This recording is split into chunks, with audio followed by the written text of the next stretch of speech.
Dostlar, yine vaxtınız xeyir olsun, səhərlə gün olsa, axşam saat, hər vaxtınız xeyir olsun.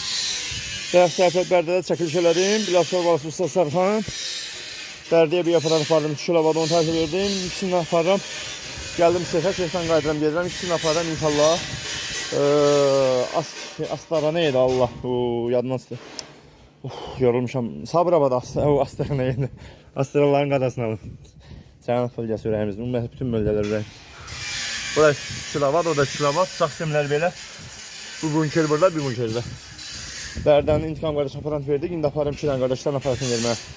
Bunlar gedir Sabirabada. Çatdırma qarşı pulsuzluğu 0 fazadır. Motora da 2 il amaliyat verir. Usta Sərxan Biləşor Balası. Motor yansa 2 il ərzində götürürüm. Salafan motor verirəm. Qoysan üstünə işlədirsən. O motor yansa bir də motor götürürüm. Bir də təzə salafan motor verirəm. Yenə işlədirsən. 2 il ümumiyyətlə zamaниyyatı var. Sexmədə gələn klientləri təzə aydan bıçaq kampaniya hədiyyə eləyəcəm. Hərəsində əlavə zapas bıçaq verəcəm. İnşallah əlavə bir dənə sefkə verəcək zapas. İnşallah iş budur, keyfiyyət budur. Çatdırma qarşın pulsuz. 652-imizdə öz sözündür də hər bölgədə. Harada mənə görürlər, mənə deyəndə, bəlkə mənim maşına tanımazdan nömrəni görürlər, hamı marqatı siqnal verir. O gün 2 saxladı, biri qaxda, biri hasmanız üstə gedək qonağımız oldu, deyim sağ ol. Zarda da bax həmçinin, nə bilim o gün İmişildə belə qana saxladılar. Dedim görsən nəsə problem var, söyledi usta, səni çox izləyirik. Fərəsçənlər təmir sərvətdən biraz var, Sərxansan dedim ha. Dedi çox, dəmir sərvət çoxdur, biz səni izləyirik, səni takipçinik. Dedim qardaş, mən gözüm seyirci, qulluğuzdayım. Mən qaloş ustalardan deyirəm, mən kişi ustalardan, kişi oğluyam, kişi işmişdirəm. Qaloş bizdə olmuyor. Qaloş ustalar da özləri əvvəl yaxşı istəyirdi, sonra özləri elədilər qaloş. Qarşılar qaloşluqlarını götürsünlər, onlar da münasibət yaradaq.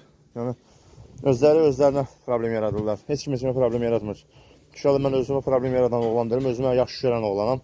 Klientlərini hamı tanıyır. Maşallah yolda hara gedirəm, mən tanımasam da klientlər çox tanıyır, TikTok izləyirlər. Biri salam verir, biri saxladıb çay qonağı verir, biri çörək qonağı verir, biri öpüşüb görüşür, usta qonağımsan. Dedim sizə mənim qonağımsız. Nə vaxt keçdim, dedim qardaş sağ ol, yan bağışlayın, tələsirəm yol adamım, iş adamım, dayana bilmirəm. Ceyranımızı özünü deyib, sözünü göstərib, kim Toyota almaq istəyir, mən bu başdan deyirəm. Toyota Liboy firması, Liboy markası canavardır. Toyota bir brend maşındır. Məndə həm hibriddir, həm toklandı. 60'a qədər toklan işləyir. Hibrid benzin yandırmır. 60'dan sonra benzindən gedir. Güzel 3 litre yarım, maksimum 4 litre benzin yandırır. Orada yandırar, yandırmaz yanır. Bax bu yüklü vəziyyətdə. Canavardır. Bu da tosuğumdur da, əli ustam.